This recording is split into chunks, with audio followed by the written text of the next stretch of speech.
This is X. St. Anderson, and welcome to the Principal Podcast. I am thrilled to have with me on the podcast today, Dai Manuel, who is a super dad. He's dating his wife after 2 decades at least, and he's a lead by example kind of guy. Welcome to the show, Dai. X, it's great to be here. And for those that were probably just as confused as me of the enunciation, thank you for the permission to call you X rather than trying to butcher your name. X-sane. Did I see I said it right, though? You said it right. You said it right. You said it right. Almost nobody can, but you did, Dai. Awesome. Well, I love that we both have unique names. You know, we got parents that were obviously creatives on some level, right? That's exactly right. Exactly right. And I'm grateful for those that legacy they left me. I was going to say for awesome. SEO, it's awesome, right? You type in your name, dude, you own it. That's right. That's what I'm saying. When you've got, there's nobody else in the world unless they're in my family. So if you type it in, I'm competing with, two or three other people in my family. That's it. I didn't see even them showing up. All I saw was you. I thought it was great, man. I was just going to say, because it's the same with me, because I have a unique name and it's doesn't show up that often. And when people Google, if they type my name right, even if they type it wrong, Google now recognizes people misspell my name so frequently. It starts to give the suggestion. So I love it. I think it's great. Yeah. We've got two of the most uniquely named guys on the podcast today. I love it. Well, let me give you a little bit better of an introduction, Dai. I mean, you've been on TEDx. You're this thought leader. You're an author. You're juggling these things. Tell us a little bit more about what you're doing. Just a little bit about you. I like to fill my days. Like a lot of us out there, I think we wake up in the morning and we think, "Geesh, well, what can I do today?" And for me, most of the time is just jumping out of bed and I already know what I'm doing. I'm very focused and driven, but it's also because I'm very much aligned with what I'm doing day in, day out now. And really, all it involves, if I was to boil it right down to a simple statement, is I help people navigate change. That's really what I do. I help people professionally or personally. More often than not, both. Because it's kind of connected, right? It's all connected. Whether you deny it or not, it's all connected. And so I just help people navigate change, but more from a mentorship capacity than a coaching capacity. I like to always sort of differentiate the two because I tend to attract people that are like me or have experienced certain things that I've probably already experienced. And I've shared with you before that, as a child, I was morbidly obese. And then later on in life, I went from really consoling myself with food and video games and movies to then using alcohol when I got into my early adult years.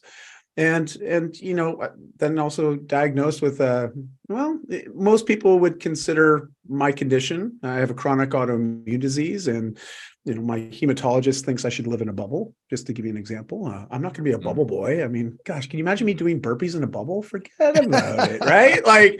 No way, man. And I'm only sharing this because, listen, I get hardship. I get that we all have to deal with tough stuff. We all do. That's right. And even the people who are most seemed like they've got it figured out. They've dealt with hardship and change. And you've had to deal with a lot of change. Yeah, tons. And listen, I'll be the first to admit it felt like a scene out of Raiders of the Lost Ark.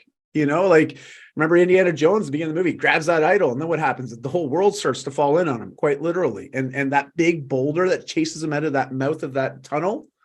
That's how we represent change in most of our lives. Is this big rock that's coming at us, whether we like it or not.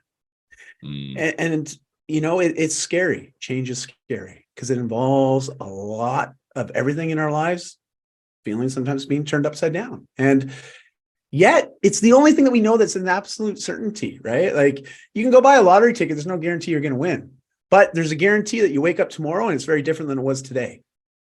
That's true. Because it's a different day. It's a different time. And every minute passes, things change. And that's the only given we got. So why not learn to have more fun with change and rather than feeling like we're always being beat down or a victim of it? Right. That's what I help people with, I love that. Yeah. Tell us a little bit about the changes you did. You touched on it briefly there. You were telling us, tell us a little bit more about your story. You said you were struggling growing up. Tell us a little bit more about that. So because your ability to change yourself, I think puts you in that spot to help others, I'm guessing.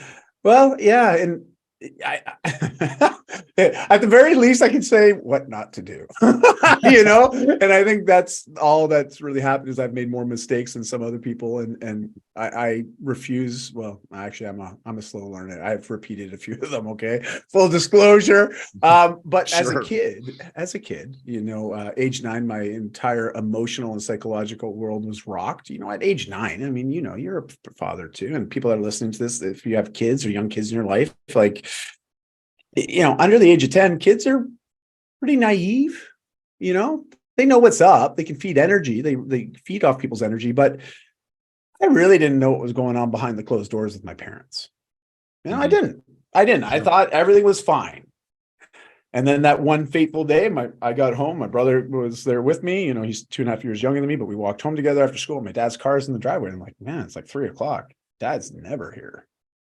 Why is Dad here? We get ushered in, and my mom, I can tell my mom's eyes are bloodshot. She's clearly been crying a lot. And so they motion us into the living room, and we go sit us on the couch, and then boom, my world changed. My parents expressed we're separating and divorcing. We're going to be no longer together. And, at age 9, I mean, my life was very stable as far as what I can recollect. I felt safe. We were provided for. We had a nice home. Like, just everything was fine. And then it wasn't. Right. And that's right. I'm dating myself right now. I'm 46 now. Okay. So this is going back to when I was, this was like a long time ago. This was like over 30 and a half. Oh gosh, that's a long time ago. When I'm thinking about it right now, I'm like, gosh, we're talking almost 4 decades, right? So there's been a lot of water under that bridge. But back then we didn't have the Google, right? We didn't have the internet. Also, in my class of 30 other kids, there was only one other kid that didn't have his original parents together still. So there was a lot of negative stigmas with the idea of divorce or even separation, and there wasn't a lot of people having conversations, nor were there resources for someone in my situation at that time. So I like to always remember that, because my parents didn't have a lot of resources to navigate what they were navigating, but also we didn't necessarily have that emotional and psychological support either. And my brother is much more resilient than me or something. I don't know why. He was totally fine, but I took it really hard. Sure. And I figured out pretty darn quick that I could influence how I felt in the moment based on the foods that I would eat and based on the kind of activities that I would do. And so my activities were instant dopamine hits, video games and movies, and when it came to food, that emotional uplift, oh man, it wasn't like I was reaching for more salad, please. It was me eating very nutritious, poor food, yet high and rich in calories. And that was my life for 5 years. So listen, you don't have to be a nutritionist or dietitian to realize, okay, that's a lot of excess calories and no movement other than some thumb dexterity, right? And rapid eye movement. But outside of that, that was about the extent of my movement. And I ballooned to a place where I was at the doctor's office with my mom one day at 14. And, Dr. Grant pulls my mom aside, like, Betty Ann, Dai is morbidly obese. And I could just hear this whispering outside the office door, which he was so clever to leave ajar slightly. So he knew I was listening in. And I didn't know what those 2 words meant, but I knew it wasn't good. And it just reaffirmed how I was feeling internally anyways, because I was dealing with depression, a lot of social anxiety, and suicidal ideations, that's just where I was. And, but then things changed, and because I chose to change, and I won't go into the long story just based on wanting to be a bit more brief with time, but I'll tell you, it was just one morning I caught my reflection in the mirror. And up to that point, I got really good at avoiding anything that would remind me of how I looked. I didn't need people to tell me how I looked. I didn't need people to point out, oh, wow, there's a big guy, even though that's what I would hear walking down the halls in the school, right? I'd hear the snickering, I'd hear the jokes. I knew I was the butt of those most of the time, and yet I didn't need to be reminded by images as well, or to see my reflection, those were just things I avoided. Mm-hmm. And I really feel for kids today, right? I mean, gosh, most kids, I look at my own daughters, they've got smartphones. They've got high pixel cameras that are way better than any camera that could take an image of me at 10 years old, and yet that's every day and it's everywhere. So I can just imagine the pressure that the youth today have to deal with. And I caught my reflection that one morning, and it was the weirdest thing because I just lost it. Uncontrollable sobbing. Now, very cathartic though. I'll tell you, like I must have been releasing a lot of emotional baggage because it was just this overwhelming sense of just feeling lost and alone. And for a lack of better way to frame it, trying to reflect on this 30 years in the future, I can tell you that I just got to this place where I made a decision that I accepted. I was actually more afraid of not changing than the idea of changing. Mm. I know that sounds like almost counterintuitive, but listen, I think anybody that's listening or watching this right now, and X, I'd love to hear your thoughts on this, but when you think about the most significant changes you made in your life, was it fear driven or was it not? Was it something different? And I was running away from a potential future. That was my thing that got me going. It got me started. Now, it didn't keep me going, but it got me started with the change because it was fear-based. It was preservation. It was this fear of not wanting to be stuck feeling the way I was at age 14, almost 15 years old. I didn't want to be like that anymore. I wanted to be healthy. Right. And I accepted that if I didn't make some changes right then and there, the next 5 years of my life, by the time I'm 20 and out on my own, and so you start having these conversations at school and they're talking about, what do you want to do after high school? What do you want to specialize in? I'm like, I don't know. I already felt lost and alone. Like I was like, I didn't see a future, to be honest. And when I started to paint that picture, I was like, gosh, I don't like the one I'm looking at. Right. I better do something about it. I mean, what are your thoughts? Like when you think about some of the changes that you've made, like, has it been fear-based? Has fear played into that at all? Oh, sure. I think sometimes people have to get to a place where they're rock bottom, but there also, I think there can also be a point where you're saying, hey, I'm going to make changes because I know this is what's going to be best. And I think it can be both. And unfortunately, a lot of times we wait till it's like, man, I've got to change. You know what I'm saying? Like it's right there. I think probably a better place to be is saying, well, things are going good, but can I make it better? And that's a rare place for many people to be, but could you do it that way? I think you can if you get to a certain level after you've probably been in a fear-based change for quite a while. It would be my guess. Yeah. I think a lot of people wait till things get real bad and then they say, I've got to change. But it might be better to change before things are, before you're scraping your head on the bottom of the pool there, so to speak. Well, and I love how you said that too, because the rock bottom thing, I often allude to this, especially when it came to making some significant shifts around alcohol 14 years ago. I felt like I was at rock bottom, but when I really reflect on it, I was actually pinned under the rock. Like that's what it felt like. It felt like there wasn't even a bottom to be at. It was like I was under all that, and immobilized by it, like just the weight of the world weighing down on me, and I know a lot of us sometimes get to that place and we say we want to change, and yet sustaining the new habits that we need to do to actually live the change, there's a disconnect there. I've seen this in myself, like you start to see positive adaptation, right? You start to see things start to evolve, because that's really what change is. It's an evolution or a de-evolution, right? Like, I guess it depends on the type of change we're looking at here, but I'm thinking a bit more on the positive side of change. It is an evolution, right? Into something greater than we are currently, or maybe being able to manage things better than we can manage it currently. It involves growth. It involves change. It involves forward movement. It's and it's possible to tap into that, but it's also very overwhelming. And I think that's the thing we all have to just wrap our heads around, is that, yeah, this is scary. It's overwhelming, but you know what? It's in our DNA. So anybody that's listening, like, seriously, it's already in you. The ability to change is in you. It's part of your makeup. It's part of our makeup as human beings across this planet. I mean, it's like 8 billion of us, right? Like, and I've joked about this in the past, but my climate change friends think we're too resilient, like we're, we talk about cockroaches, right? It's like, well, what about humans, man? We are pretty resilient and we use a lot of resources, right? And yet we endure and we survive in harsh situations and continue to thrive, and that's in us. I love what you're saying right here. And also, one of the things that I really like about when I was learning more about you, Dai, and wanting to have you on the show here, is that you dislike labels. In other words, you're saying, hey, we can change. We can, like, to just put someone in a box and say, well, this person is this, and label them. Maybe that's not fair, because we can change. Now, as you said, let me tell you a couple things. This thought, like if you're trying to get a rocket ship out of orbit, they say that initial amount of energy to get to defy gravity is just, it's massive. It's immense. They have to burn a ton of fuel, a lot of like science and planning to get them out of orbit.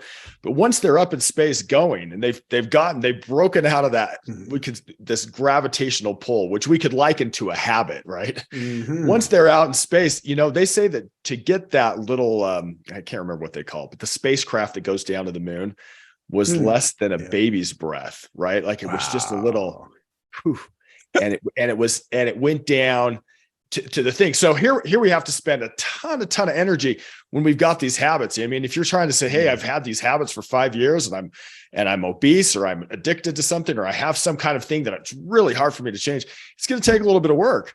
But you can change it. Yeah. And once you go through that process of working, it becomes much easier later, doesn't it? Yes. And I love that you brought science into the conversation, because the cool part about change, and it's kind of funny, because if we go back like 2,600 years ago, there was a guy named Buddha, right? Someone, you may have heard of the guy, like he sort of, we hear him referenced quite often, right? Especially if you ever eat fortune cookies, like there's always a Buddha quote in those, right? But here's Buddha, like 2,600 years ago, that said, you know what? There's nothing that we know that's absolutely certain, other than one thing. Nothing stays as it is. Everything's always changing. And now that was a very wise thing to say that many years ago. Now, in the last 100 years, literally the last 100 years, in our generation, science has caught up to say, you know what? Holy smokes, he's right. Everything is just a bunch of space. Everything's in a change of energy and flux. Wow, that's what we know about the entire, universe as we know it. It's always changing. So it's kind of cool. Science has now been able to back up some of these pieces. Now, neuroscientists have gone a whole nother level. They've looked at the brain and the chemistry, especially from a health and resiliency standpoint, and how are habits formed, and what they've found is there's literally these pathways in our minds, in our brains. And the more we do certain things, the more we repeat those day in, day out, over and over again, it literally ingrains this path, or this habitual path, this habit of ours, and it deepens that trench, literally deepens it. And so we can, go ahead. No, please. So I'm sorry to cut you off here with this, right? So you're saying if I have a habit of being joyful, I can make that trench, that pathway bigger. On the other hand, if I have a habit of being angry, I can do the same thing again and make that the ability to be angry more and more. It's almost like go from a sidewalk to a highway to a superhighway by practicing doing it. Right? Perfect.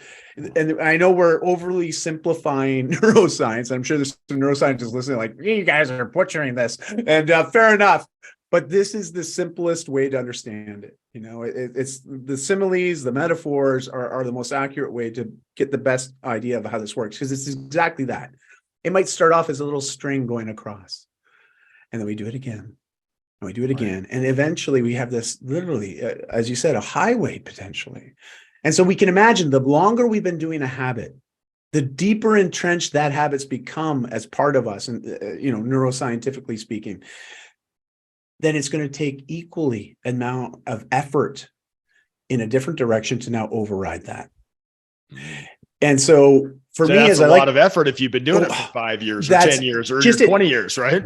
Case in point, it took me 5 years to get to the largest I've ever been in my life. I think the most unhealthy, the most obese, if you will, and there was lots of other health complications that were symptoms of that state of unhealth. I developed asthma. I had early signs of joint problems, and they were worried that it was going to be like arthritis, but it wasn't. It was just my joints were overloaded. That's why they were so swollen. It's just like my frame was not meant to carry that amount of excess weight on me, and so where I'm going with this is it took me 5 years to get there. And when I made the change, or at least mentally chose to start to make changes, and I started to do those just a little bit every day, it took 20 months to release all that weight and to get to a place where I had the start of a new lifestyle that became my main thing again. So it didn't take me 5 years to get back to healthy. It took me a year and a half. So you did it faster, but it wasn't this instant overnight. I tried this one diet, and in 10 days, all of a sudden everything was magically better. It took some effort still. But my point is, like, sometimes change can happen a little bit faster. It doesn't mean it has to be 1-to-1. Because this is the cool thing about positive changes as well.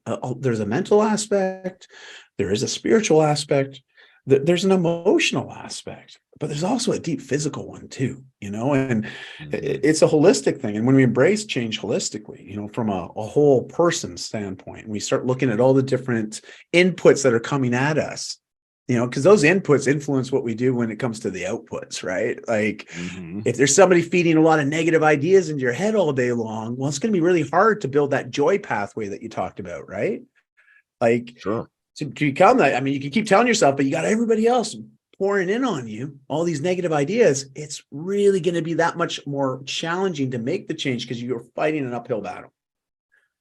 Not to say it's not possible. But that's all. We also have to look at what's called biopsychosocial. So we have to look at our biology, we have to look at our psychology, but we also have to look at the sociology. Like, what environment do we find ourselves living in? Who's part of our community? Sure. These are all aspects that come into change, which is really neat. When you really start to look at things, it's not just like and I thank you because you got me off on this tangent here. But when you mentioned the gym idea, right? Like, I go to the gym one day, do one workout, eat one salad. Whoa, I'm here.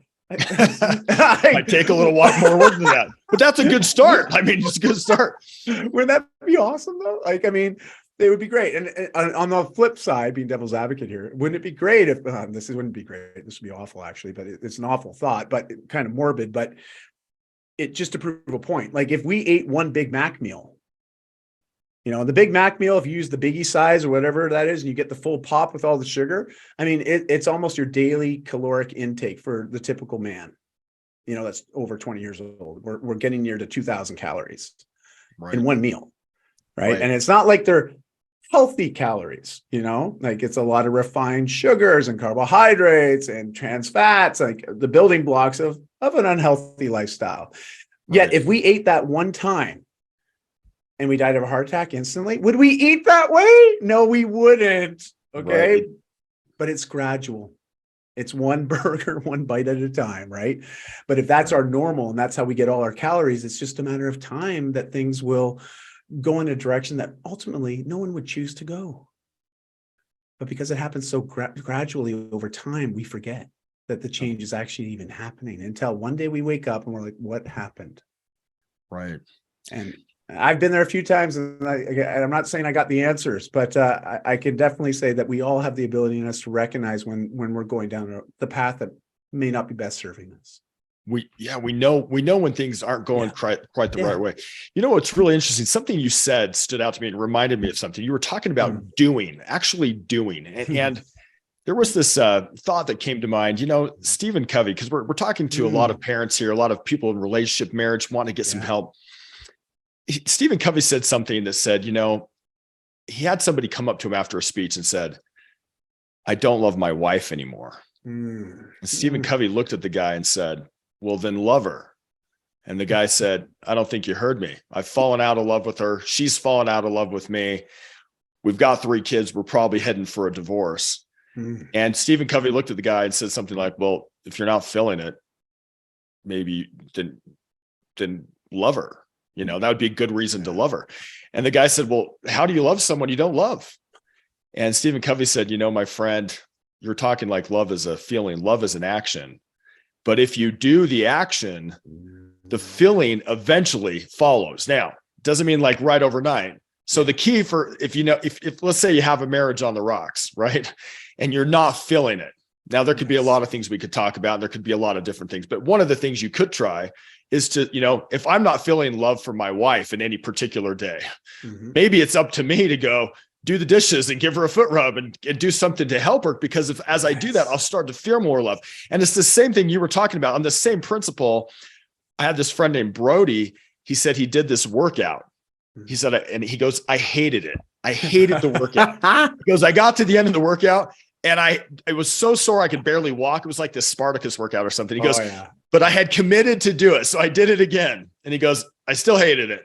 I'm so sorry I wanted to die. He goes, I did it again. Still so sorry I wanted to die. Still so sorry. He goes, I did it again. He goes, but it was really interesting. Right around week 2.5 or 3, something changed. I got to the end of this workout, and for the first time, I felt like I was just getting started. Like I wanted to do it again. So I did it twice. And so I think he may have done that. What you were talking about was he did it enough to build a pathway to where it's like, man, now I want to. And that thought that we can lead our feelings with what we do. Yes. In other words, I can change how I feel almost by the choices I make. That, or the other option, you could say, well, I'm not going to exercise until the feeling just kind of wafts by. But does it ever just waft by? Or do you have to say, hey, I need to make some changes? I mean, it might, but can you imagine just sitting there saying, well, I'll exercise when I feel like it? No, you almost have to exercise before you feel like it, and then you feel like it, right? I love how you said it, because it's true though. Like I laugh because it's true. It's not like we're just talking about a cliche here. It's like legit. I mean, science, again, an object at rest likes to stay at rest. Right. All right. And we know that it takes a fair amount. And this is your analogy earlier about the rocket ship, right? Like, we know that the amount of inertia required to get an object at rest moving is the most that will ever be required. It will not take as much energy to keep it moving. With the exception that, if it's going uphill, might be different here, but that's a whole different equation. But I'm just talking about in general principles, right? And as human beings, we do technically want to try to conserve our energy. And that's also in our DNA. When you look at sort of the old hunter-gatherer ways of being, we're not like that anymore. We just aren't. Like we sit behind laptops, we push one button and groceries show up at our door, right? Like we're not out hunting and gathering anymore, right? But in our DNA is this idea of preservation, right? Like it's in every species out there. We want to flourish, we want to survive, we want to endure, and so if we remember that, like, when we're at rest, we want to stay at rest. There's nothing wrong with that. But it does take a mental sort of shift to say, well, I'm going to get off the couch. But trust me, that first squat going from sitting to standing will be the most challenging squat you ever do. It only gets better after that. And because you do start to experience it holistically, your whole body gets into body, mind, spirit, that energy that you create actually begets more energy later. I love it.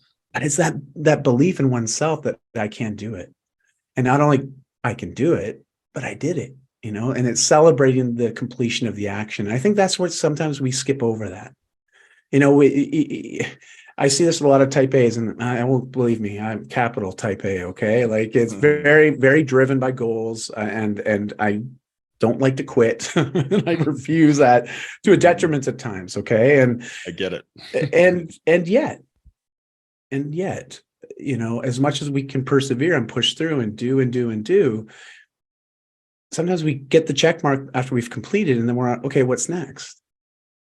Rather than sitting back and saying, gosh, what did I learn to get here? Reflect back on the journey and appreciate all the interactions and the learnings and the growth. And there's cliches about that too, right? It's not about the end, it's about the journey to get there. And yet it's reminding ourselves to reflect on that, because that's where we do learn and gain the wisdom. So the next time we're encountering another challenge or another big obstacle or requiring to make another big change, we can remember back, oh man, I've been here before. I've achieved things like this before. I've done this before, and that's the part I think we forget. And that's why I tell everybody, I'm like, listen, the change is already in you. And they're like, well, that sounds like a cop out. I'm like, no, it's not. I'm like, legitimately, the only person that can help you change is you. Now there's people that can support you with the change, but you got to start it, right. It's like, I don't know. Now, mind you, if there's anybody listening to this right now and you have a job where you'll pay me to just look after myself every day, I am for hire. I will give you as many hours a week as you need, but that's just not the world that we live in, right? Like, and so that too is a big part of that self-care conversation, which sounds like, as parents, we need to be reminded of sometimes. Right. I love that. Thanks for sharing that being able to reflect and say, what did I learn from this? Let me ask you a question. You talk about, I know you mentioned you've been dating your wife. You date your wife. Tell us about that.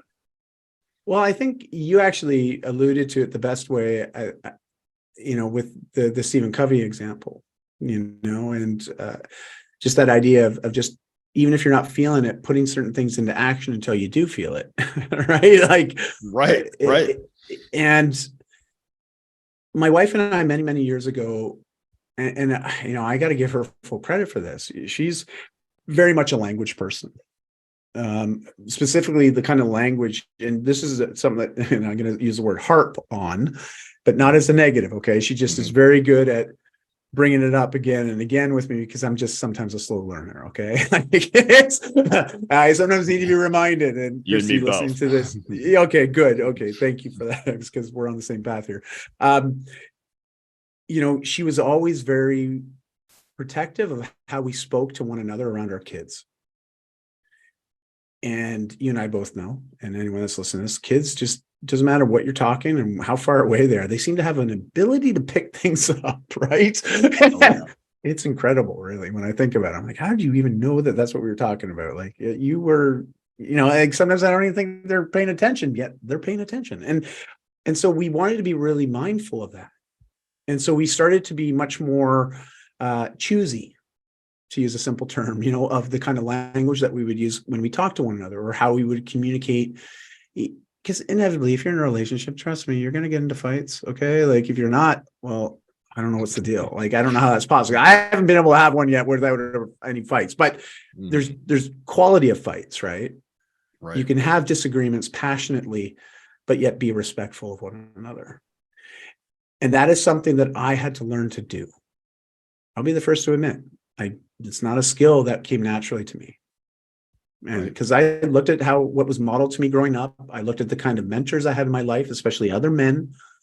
And I learned how to go from 0 to 100 very quickly, like emotionally lit up, go from to, very quickly. And that was a habit that was built in me based on the mentorship and the modeling that I had as inputs around me. So I had some work to do. And long and short of it, to end this nice story, is my wife, when we really talked about our relationship, we saw ourselves sometimes drifting apart.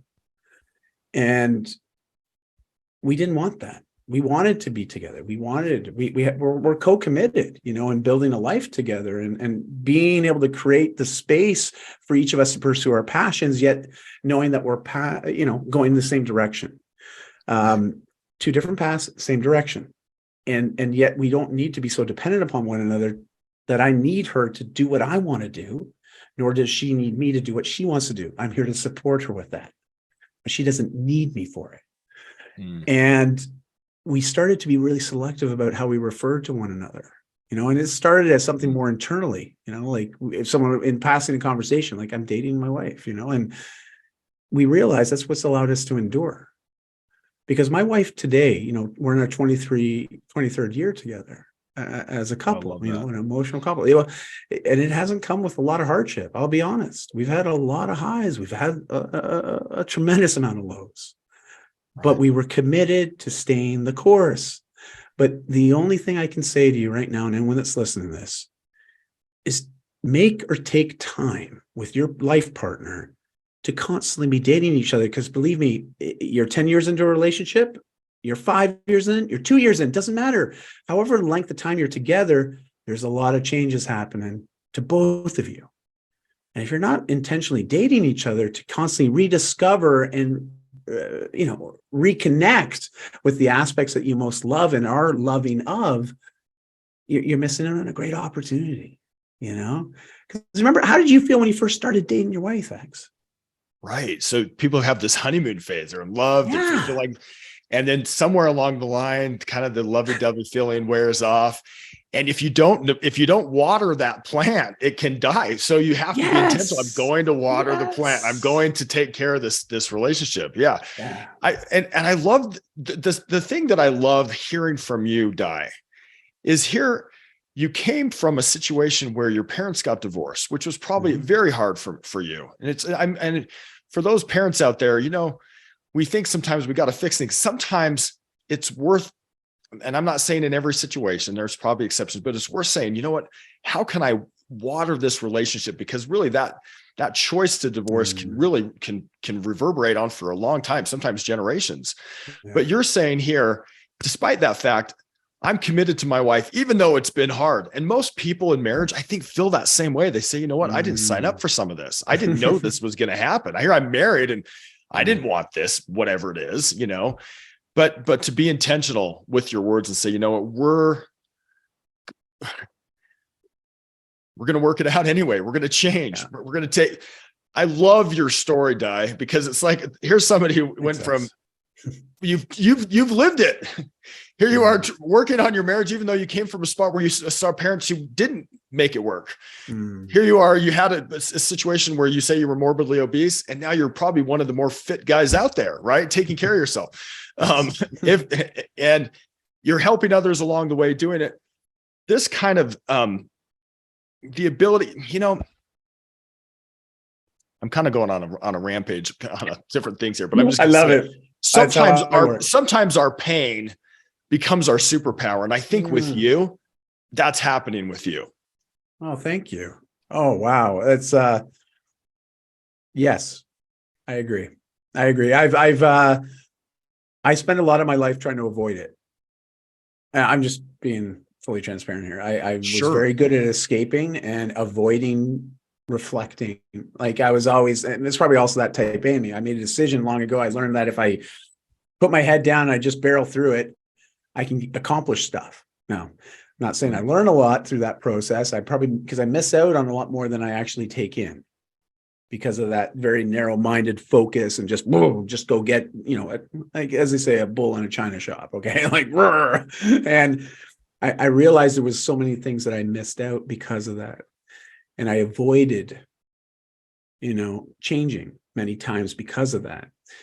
And I think all I can say is that once I shifted this relationship around change and my role in that relationship, I started to realize there was so much more.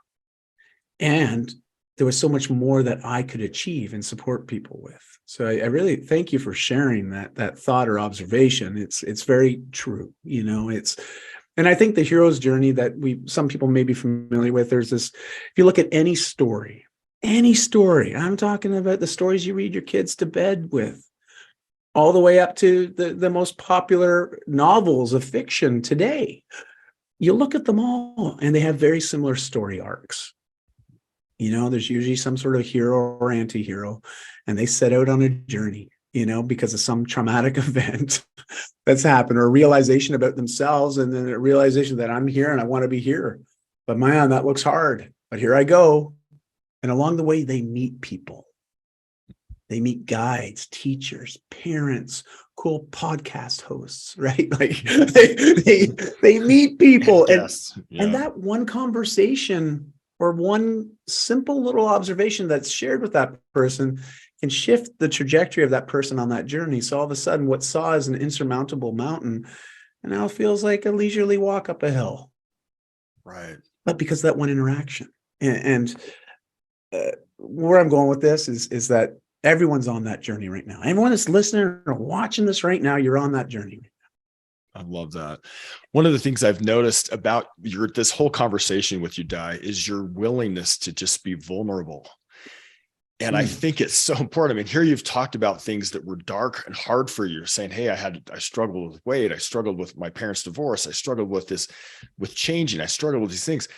And I think, tell us about this vulnerability, because as you say it, just as a podcast host, your willingness to be vulnerable and say, gosh, I've had these issues. It doesn't make me feel more distant, like, oh, wow, it actually makes me feel closer to you because I think, wow, well, I've struggled with some of these same things myself. Not exactly, but a lot of the same things. And so talk a little bit, tell us about vulnerability and why it's a thing, a human thing. Well, because you're good at it. Well, thank you. It's a choice. It didn't come naturally to me. I full disclosure, just didn't. In fact, it was the opposite that was often referred to, or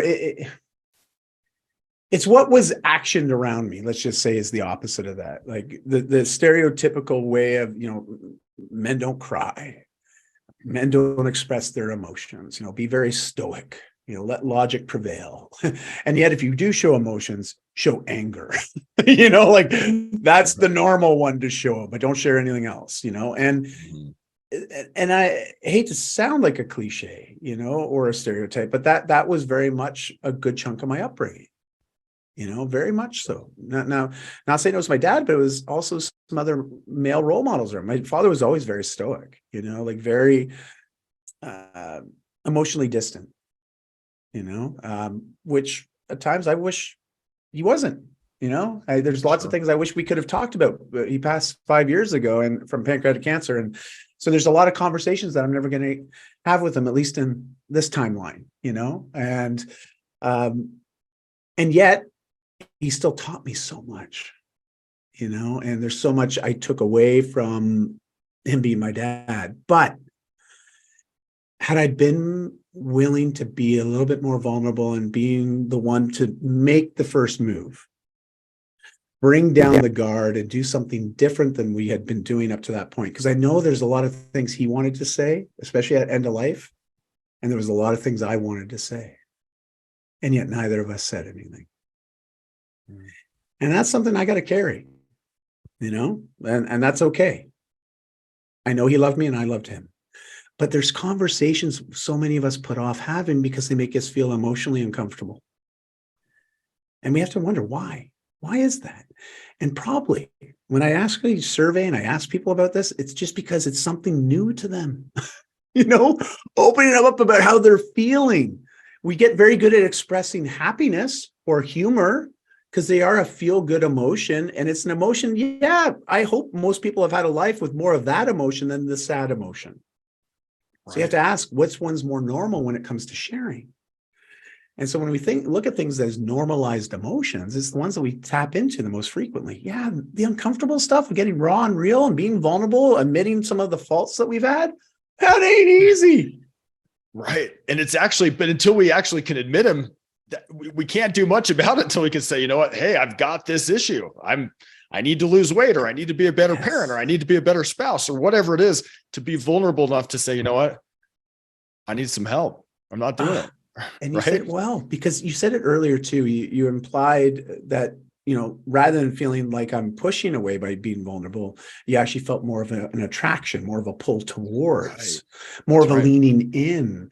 And this is very common, because again, people earn our respect. They earn our vulnerability.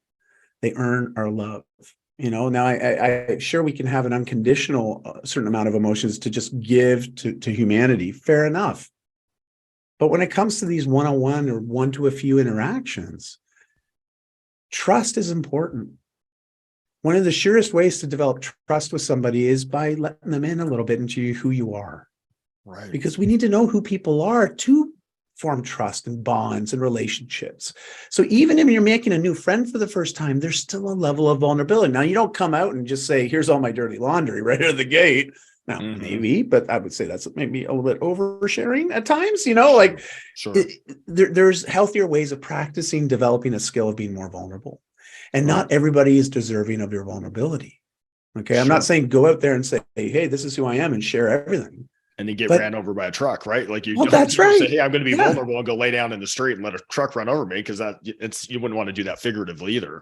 Correct. Exactly. But on the other hand, if you go to your child and you say, you know what, I got to tell you, this is my first time being a dad, and I don't know exactly how to do this. Thank you. But I want to know I love you, and I'm trying my best. And it's kind of like admitting that I don't know everything as your dad. I'm trying to work it out. I know I'm going to make some mistakes, but being willing to say, not be like, well, I've got it all figured out and this is how it needs to be. Rather, I'm learning how to be a dad while we're here, or I'm learning how to be a spouse because I wasn't modeled very well growing up. And please be patient with me. That vulnerability to try to say, hey, I don't have it all figured out. Help me. It's a beautiful life lesson that you impart on your kids that way too, right? And fortunately, that wasn't modeled to me growing up, but that's okay. I still ended up okay. Now, just meant I had to make a few wrong turns along the way to realize, oh, okay, this is a dead end. I'm going back again, but that's okay. That's just life, right? And all I want to encourage people to do is don't be closing yourself off to this idea of being vulnerable. Don't think of it as a weakness. Think of it as a skill that can be developed, and it can be done in a healthy way. But just start, and dabble your toe in the water a little bit with the people that are most important in your life and see what happens. I think you'll be amazed. And man, quality of life goes through the roof when you feel more emotionally and spiritually and psychologically connected to the people around you. Wow. If somebody wants to get a hold of you, Dai, have you help them or work with them or coach them, right? How can people get a hold of you? Well, I'm a pretty easy guy to find once you understand how to type my name. And X, I know you probably have the same thing, right? Yeah, you and me both. But Dai is a Welsh name for David. And so it's Dai. Now, that's the most important part of the equation because the last name is pretty easy, Manuel, Manuel. And I just say, you can find me on any social network, but if you want to have a conversation, especially through DMs, Instagram, Facebook, and LinkedIn, I'm most active on. I'm on the other ones, but more just to share content. So if you want to have a conversation and engage, Facebook, LinkedIn, Instagram. But my website's got about 1,800 articles that I've published since I started blogging way back in the day. Way back. Okay. As my kids joke, they go, Dad, you're an OG blogger. I'm like, an original gangster? And they go, no, you're an old guy. And so that's one or the other. Put up. But either way, it's a great resource just for information and a wonderful place to start. But X, thank you so much for the opportunity to be here today. And I recognize that a lot of sleepless nights and a lot of energy go into creating this type of space for this kind of content to be created. And I just want to say thank you for putting that out to the world and showing us what's possible by allowing us to be little flies on the wall for some of these conversations and musings and thoughts. And it's wonderful to see. And I just feel very grateful and honored to have had the time with you today, Well, Dai, I really appreciate your sharing your insights on change. So many people feel like they're in this relationship or they're in this something and they want something to change. And you're talking about, things to do, talking about, being intentional with your language, the change you had to go through to go from being not fit to fit. It's been an honor to have you on the show. So thank you.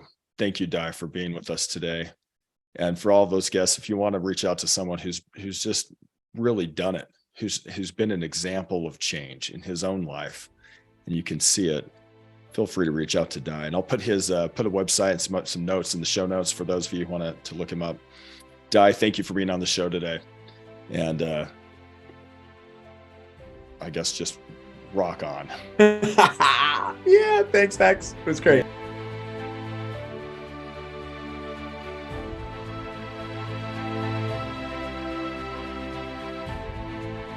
I am so jealous of my wife because she gets the ultimate career. She gets to train and nurture and love our children more than I get to because I have to be doing things like this podcast. Parenting's the ultimate career. If you like what you heard today, please like, subscribe, comment, leave a review. Thank you for listening. You can also check out my book, What I Want My Children to Know Before I Die. It's available on Amazon and other bookstores. Thanks again for listening.